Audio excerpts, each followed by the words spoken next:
ओम शांति। आज 16 तारीख के बाबा के साकार अनमोल धारणा युक्त महावाक्य हैं, जिनमें बाबा ने कहा है, बच्चों को मैं सृष्टि के पास्ट प्रेजेंट फ्यूचर की नॉलेज देता हूँ, साथ साथ तीनों लोकों का ज्ञान देता हूँ,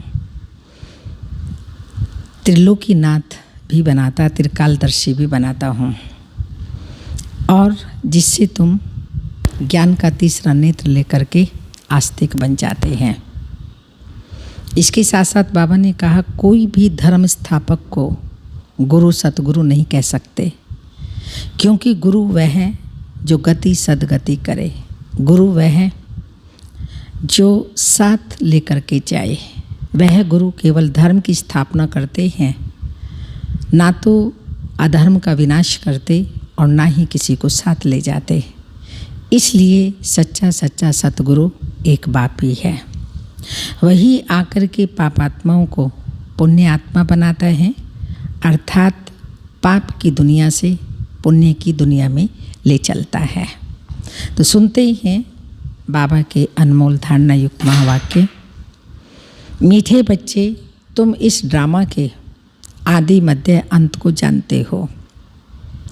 तुम्हें बाप द्वारा ज्ञान का तीसरा नेत्र मिला है, इसलिए तुम आस्तिक हो। क्वेश्चन, बाप का कौन सा टाइटल धर्म स्थापकों को नहीं दे सकते? आंसर है, बाबा है सतगुरु। किसी भी धर्म स्थापक को गुरु नहीं कह सकते, क्योंकि गुरु वह जो दुख से छुड़ाए, सुख में ले जाए। धर्म स्थापन करने वालों के पीछे तो उनके धर्म की आत्माएं ऊपर से नीचे आती हैं, वह किसी को ले नहीं जाते।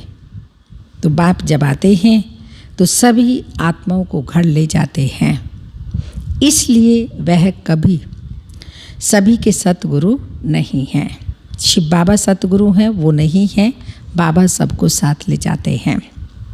गीत के बोल हैं, इस पाप की दुनिया से कहीं और ले चल, जहाँ सुख चैन वहाँ ले चल। ओम शांति। मीठे मीठे रूहानी बच्चों ने गीत की लाइन सुनी, यह है पाप की दुनिया। बच्चे जानते हैं ये पापात्माओं की दुनिया है, कितना बुरा अक्षर है, परंतु मनुष्य यह नहीं सोचते कि सचमुच ये पाप आत्माओं की दुनिया है। जरूर कोई पुण्य आत्माओं की दुनिया भी थी, उसको कहा जाता है स्वर्ग। पाप आत्माओं की दुनिया को कहा जाता है नर्क। भारत में ही स्वर्ग और नर्क की चर्चा बहुत होती है। मनुष्य मरते हैं तो कहते हैं स्वर्गवासी हुआ, तो इससे सिद्ध होता है नर्कवासी थे। पतित दुनिया में पावन दुनिया का गायन है, परंतु मनुष्यों को कुछ भी पता नहीं, जो आता है सो बोल देते हैं, यथार्थ कुछ भी नहीं समझते। तो बाप आकर तुम बच्चों को तसल्ली देते हैं कि अब थोड़ा धीरज धरो, तुम पापों के बोझ से बहुत भारी हो पड़े हो। अब तुमको पुण्य आत्मा बनाए ऐसी दुनिया में ले जाते हैं जिसको स्वर्ग कहा जाता है। वहाँ न पाप होगा, ना कोई दुख होगा। तो बच्चों को धीरज मिला हुआ है। आज यहाँ हैं, कल अपने शांति धाम सुख धाम में जाएंगे। जैसे बीमार मनुष्य थोड़ा ठीक होने पर होता है तो डॉक्टर धीरज देते हैं, जल्दी से तुम बहुत अच्छा हो जाएंगे। अब यह तो है बेहद का धीरज। बेहद का बाप कहते हैं, तुम तो बहुत दुखी पतित हो गए हो।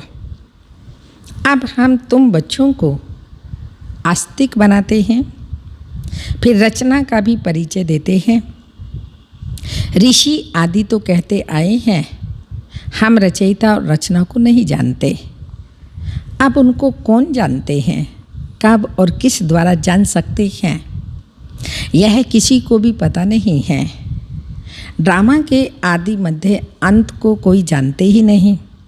बाप कहते हैं, मैं संगम युग पर आकर ड्रामा अनुसार तुम बच्चों को पहले पहले आस्तिक बनाता हूँ, फिर तुमको रचना के आदि मध्य अंत का ज्ञान सुनाता हूँ, अर्थात ज्ञान का तीसरा नेत्र खोलता हूँ।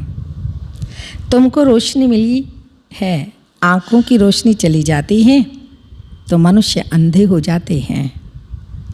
इस समय मनुष्यों को ज्ञान का तीसरा नेत्र नहीं है। मनुष्य होकर उस बाप और रचना के आदि मध्य अंत को नहीं जानते तो उनको बुद्धिहीन कहा जाता है। गीत में भी है, एक है अंधे की औलाद अंधे, दूसरे हैं सजे, दिखाते हैं महाभारत लड़ाई लगी थी और एक आदि सनातन देवी देवता धर्म की स्थापना हुई थी। बाप ने आत्माओं को आकर राजयोग सिखाया था सत्युगी स्वराज्य देने के लिए। आत्माएं कहती हैं मैं राजा हूँ, बैरिस्टर हूँ। तुम्हारी आत्मा अब जानती है हम विश्व का स्वराज्य पा रहे हैं विश्व के रचयिता बाप द्वारा। वो किसका रचयिता है? नई दुनिया का। बाप नई सृष्टि रचते हैं, क्रिएटर भी हैं तो उनमें सारा ज्ञान भी है। सारे वर्ल्ड की हिस्ट्री ज्योग्राफी कोई भी नहीं जानते, किसी को भी ज्ञान का तीसरा नेत्र नहीं है। सिवाय बाप के कोई तीसरा नेत्र दे नहीं सकता। वर्ल्ड की हिस्ट्री ज्योग्राफी, मूल वतन, सूक्ष्म वतन, स्थूल वतन आदि आदि, यह सब तुम अभी जानते हो। मूल वतन है आत्माओं की सृष्टि। सन्यासी कहते हैं हम ब्रह्म में लीन हो जाएंगे व ज्योति ज्योत समाएंगे। ऐसा है नहीं। तुम जानते हो ब्रह्म तत्व में जाकर निवास करेंगे। वह शांति धाम घर है। वह कह देते हैं ब्रह्म ही भगवान है। कितना फर्क है। ब्रह्म तो तत्व है। जैसे आकाश तत्व है वैसे ब्रह्म भी तत्व है, जहाँ हम आत्मा और परम पिता परमात्मा निवास करते हैं। उनको स्वीट होम कहा जाता है। वह है आत्माओं का घर। बच्चों को मालूम पड़ा है ब्रह्म में तत्व में कोई आत्माएं लीन नहीं होती और आत्मा कभी विनाश को प्राप्त नहीं होती। आत्मा अविनाशी है। ये ड्रामा भी बना बनाया अविनाशी है। इस ड्रामा के कितने एक्टर्स हैं। अभी ये संगम युग जबकि सभी एक्टर्स हाजिर हैं। नाटक पूरा होता है तो सब एक्टर्स क्रिएटर आदि सब आकर हाजिर होते हैं। इस समय यह बेहद का ड्रामा भी पूरा होता है, फिर रिपीट होना है। उन हद के नाटकों में चेंज हो सकती है, ड्रामा पुराना हो जाता है। यह तो बेहद का ड्रामा अनादि अविनाशी है। बाप त्रिकालदर्शी त्रिनेत्री बनाते हैं। देवताएं कोई त्रिकालदर्शी नहीं होते, न शूद्र वर्ण वाले त्रिकालदर्शी होते। त्रिकालदर्शी तो सिर्फ तुम ब्राह्मण ही हो। जब तक ब्राह्मण ना बने तब तक तीसरा नेत्र ज्ञान का मिल ना सके। तुम झाड़ के आदि मध्य अंत को सभी धर्मों को भी जानते हो। तुम भी मास्टर नॉलेजफुल बन जाते हो। बाप बच्चों को आप समान बनाएगा ना। ज्ञान का सागर तो एक ही बाप है जो सभी आत्माओं का बाप है। सभी बच्चों को आस्तिक बनाए त्रिकालदर्शी बनाते हैं। अब तुम बच्चों को सबको ये कहना है क्या? सबको ये कहना है कि शिव बाबा आया हुआ है, उनको याद करो। जो आस्तिक बनते हैं वह बाप को अच्छी रीति प्यार से याद करते हैं। तुम्हारे ऊपर बाप का भी प्यार है। तुमको स्वर्ग का वर्षा देते हैं। गाया हुआ है विनाश काले विपरीत बुद्धि विनशंति। और विनाश काले प्रीत बुद्धि विजयंती। गीता में कोई कोई अक्षर सच्चे हैं। श्रीमद् भगवत गीता है सर्वोत्तम शास्त्र, आदि सनातन देवी देवता धर्म का शास्त्र। यह भी समझाया है मुख्य धर्म शास्त्र हैं ही 4, और जो धर्म वाले हैं वो आते ही सिर्फ अपने धर्म की स्थापना करने, राजा आदि की बात नहीं, उनको गुरु नहीं कह सकते। गुरु का तो काम है वापस ले जाना। इब्राहिम, बुद्ध, क्राइस्ट आदि तो आते ही फिर उनके पिछाड़ी उनकी वंशावली आती है। गुरु वह जो दुख से छुड़ाए और सुख में ले जाए, वह तो सिर्फ धर्म स्थापन करने आते हैं। यहाँ तो बहुतों को गुरु कह देते हैं, ब्रह्मा विष्णु शंकर को भी गुरु नहीं कह सकते। एक शिव बाबा ही सर्व का सद्गति दाता है।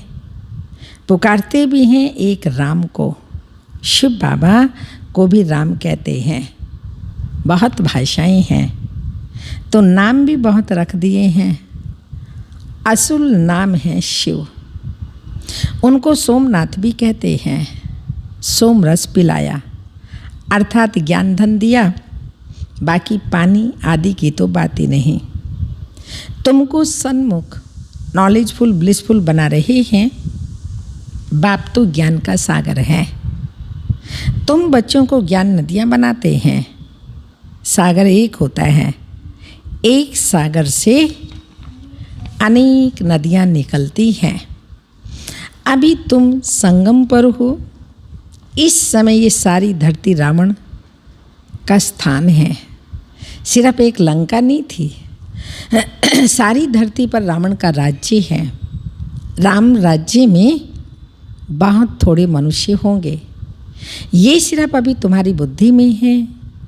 बाबा ने समझाया है, मैं 3 धर्म स्थापन करता हूँ, ब्राह्मण, देवता, क्षत्रिय। फिर वैश्य शूद्र वर्ण में और सभी आकर अपना अपना धर्म स्थापन करते हैं। अनेक धर्मों का विनाश भी कराते हैं। भारत में त्रिमूर्ति का चित्र भी बनाते हैं, परंतु उनमें कोई चित्र का उनमें शिव का चित्र गुम कर दिया। शिव से सिद्ध होता है परम पिता परमात्मा। ब्रह्मा द्वारा स्थापना, विष्णु द्वारा पालना कराते हैं। उनको कर्म करावनहार कहा जाता है। खुद भी कर्म करते हैं, तुम बच्चों को भी सिखलाते हैं। तो कर्म अकर्म विकर्म की गति समझाते हैं। रावण राज्य में तुम जो कर्म करते हैं वह विकर्म बन जाता है। सत्युग में जो कर्म करते हैं वो अकर्म हो जाता है। यहाँ विकर्म ही होता है, क्योंकि रावण का राज्य है। सत्युग में 5 विकार होते नहीं। एक एक बात समझने की है और सेकंड में समझाई जाती है। ओम का अर्थ वो लोग तो बहुत विस्तार से समझाते हैं। बाप कहते हैं ओम माना अहम आत्मा और यह है मेरा शरीर। कितना सहज है। और तुम समझते हो हम सुख धाम में जा रहे हैं। कृष्ण के मंदिर को सुख धाम कहते हैं, है भी कृष्णपुरी। माताएं कृष्णपुरी में जाने के लिए बहुत मेहनत करती हैं। तुम अभी भक्ति नहीं करते हो। तुमको ज्ञान मिला है और कोई मनुष्य मात्र में ज्ञान नहीं है। मैं तुमको पावन बना कर के जाता हूँ, फिर पतित कौन बनाते हैं यह कोई बता न सके। सब मेल अथवा फीमेल भक्तियाँ हैं, सीताएं हैं। सबकी सदगति करने वाला बाप है। सब रावण की जेल में हैं। यह है ही दुख धाम। बाप तुमको सुखधाम का मालिक बनाते हैं। ऐसे बाप को 5000 वर्ष बाद सिर्फ तुम देखते हो। सौभाग्य है हमारा जो इन आँखों से हम ऐसे बाप को देखते हैं 5000 वर्ष के बाद। बाप तुमको सुखधाम का मालिक बनाते हैं। ऐसे बाप को 5000 वर्ष बाद तुम देखते हो। लक्ष्मी नारायण की आत्मा को अब नॉलेज है हम छोटे पन में यह कृष्ण हैं, फिर बड़े यह बनेंगे। ऐसे शरीर छोड़ेंगे, फिर दूसरा लेंगे, और कोई के ये नॉलेज कोई को भी नहीं है। बाप कहते हैं तुम सब हो। कौन है आप सभी? तुम सब हो पार्वतियाँ। शिव बाबा तुमको अमर कथा सुना रहे हैं, अमर बनाने के लिए, अमर लोक में जाने के लिए। यह मृत्यु लोक है। तुम सब पार्वतियाँ अमरनाथ द्वारा अमर कथा सुन रही हो। तुम सच सच बनते हो। सिर्फ बाप को याद करने से तुम्हारी आत्मा अमर बन जाती है, जहाँ पर दुख की बात ही नहीं होती। जैसे शराब एक खाल छोड़ दूसरी लेते हैं, यह सब मिसाल यहाँ के हैं। भरमरी का मिसाल भी यहाँ का है। तुम ब्राह्मण क्या करते हो? विकारी कीड़ों को बदल देवता बनाते हो। मनुष्य की ही बात है। भरमरी का तो यह एक दृष्टांत है। तुम ब्राह्मण बच्चे बाप द्वारा अमर कथा सुन रहे हो, औरों को बैठ ज्ञान की भूं भूं करते हो, जिससे मनुष्य से देवता स्वर्ग की परी बन जाएंगे। बाकी ऐसे नहीं मानसरोवर में डुबकी लगाने से कोई परी बन जाएंगे, ये सब झूठ है। तुम झूठ ही सुनते आए हो। अब बाप ट्रुथ सुनाते हैं। अब बाप कहते हैं अपने को आत्मा समझो। तुम समझते हो निराकार परम पिता परमात्मा इस मुख द्वारा सुना रहे हैं, हम इन कानों से सुन रहे हैं। आत्म अभिमानी बनना है। फिर परमात्मा भी रियलाइज कराते हैं मैं कौन हूँ। दूसरा कोई आत्म अभिमानी बना न सके सिवाय शिव बाबा के। कोई भी आत्म अभिमानी नहीं बना सकता सिवाय बाप के। और कोई कह न सके कि तुम आत्म अभिमानी बनो। बाबा तो रोज़ रोज़ कहते हैं आत्मा समझो, आत्मा समझो। अपने को भी दूसरों को भी आत्म अभिमानी बनो। कोई और नहीं कह सकता। शिव जयंती भी मनाते हैं, परंतु उनकी जयंती कैसे है यह नहीं जानते। बाप ही खुद आकर समझाते हैं मैं साधारण बूढ़े तन में प्रवेश करता हूँ। नहीं तो ब्रह्मा नहीं तो ब्रह्मा आएगा कहाँ से? पतित तन चाहिए ना। सूक्ष्म तनवासी ब्रह्मा में विराजमान होकर तो ब्राह्मण नहीं रचेंगे। कहते ही मैं पति शरीर पति दुनिया में आता हूँ। गाया हुआ है ब्रह्मा द्वारा स्थापना। फिर जिनकी स्थापना करते हैं, जो ये ज्ञान पाते हैं, वह देवता बन जाते हैं। मनुष्य ब्रह्मा का चित्र देख कर के मूंझ जाते हैं। कहते हैं ये तो दादा का चित्र है। प्रजापिता ब्रह्मा तो जरूर यहाँ होगा। सूक्ष्म वतन में कैसे प्रजा रचेंगे? प्रजापिता के बच्चे हजारों ब्रह्मा कुमार कुमारियाँ हैं। झूठ थोड़ी होगा। हम शिव बाबा द्वारा वर्षा पा रहे हैं। तुम बच्चों को समझाया है वह अव्यक्त ब्रह्मा है सूक्ष्म वतन में। प्रजापिता तो साकार में चाहिए। यह पतित ही तो पावन बनते हैं। तत्त्वम ब्रह्मा बाप समान तुम भी पति से पावन बनते हैं। अच्छा, मीठे मीठे सिक्की लदे बच्चों प्रति माता पिता बाप दादा का याद प्यार। Good morning, diamond morning. रूहानी बाप की रूहानी बच्चों को नमस्ते। हम रूहानी बच्चों की रूहानी माता पिता बाप दादा को याद प्यार। गुड मॉर्निंग, डायमंड मॉर्निंग, ओम नमस्ते।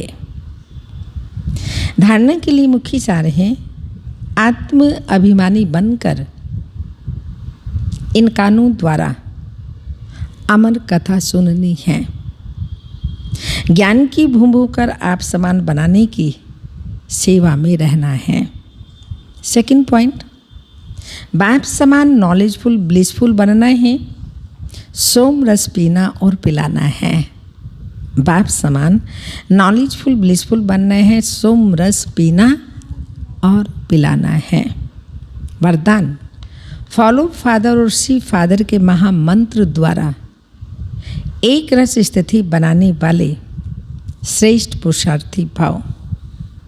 सी फादर फॉलो फादर, इस मंत्र को सदा सामने रखते हुए चढ़ती कला में चलते चलो, उड़ते चलो। कभी भी आत्माओं को नहीं देखना है, क्योंकि आत्मा ऐसा पुरुषार्थ ही है। केवल मम्मा बाबा ही संपूर्ण बने हैं, तो इसलिए मम्मा बाबा को ही फॉलो करना है, बाकी किसी भी आत्मा को नहीं देखना है। कभी भी आत्माओं को नहीं देखना है, क्योंकि आत्मा ऐसा पुरुषार्थी हैं। पुरुषार्थी में अच्छाई भी होती है और कुछ कमी भी होती है, संपन्न नहीं। इसलिए फॉलो फादर, ना कि ब्रदर सिस्टर। तो जैसे फादर एक रस है, ऐसे फॉलो करने वाले एक रस स्वतः हो जाएंगे।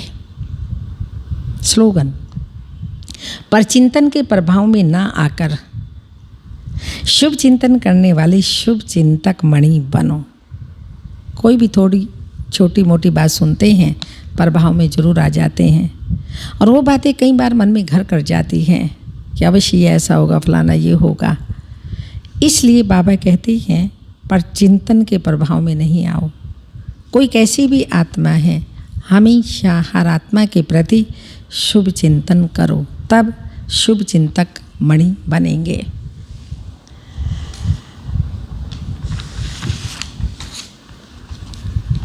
आज की तपस्या की पॉइंट है, शुरू होता है ज्वाला स्वरूप। स्थिति में रहे शक्तिशाली याद का अनुभव करो। जितना जितना शक्तिशाली बनते जाएंगे तो हमारा योग भी ज्वाला स्वरूप होगा और स्थिति भी शक्तिशाली बनती जाएगी। इसमें पहला नंबर है तपस्वी मूर्त का अर्थ है तपस्या द्वारा शांति के शक्ति की किरणें चारों ओर फैलती हुई अनुभव में आए। यह अनुभव हो शांति सागर बाप से मैं गुणों की शक्तियों की सब किरणें प्राप्त कर रही हूँ और साथ साथ अनुभव करते हुए समस्त संसार में वो शांति की किरणें फैला रही हूँ। यह तपस्वी स्वरूप औरों को देने का स्वरूप है। जैसे सूर्य विश्व को रोशनी की और अनेक विनाशी प्राप्तियों की अनुभूति कराता है, ऐसे महान तपस्वी आत्माएं ज्वाला रूप शक्तिशाली याद द्वारा प्राप्ति के किरणों की अनुभूति कराती है। पहले स्वयं परमात्म अनुभूति, आत्म अनुभूति भी स्वयं प्राप्त करती है, फिर औरों को भी अनुभूति कराती है।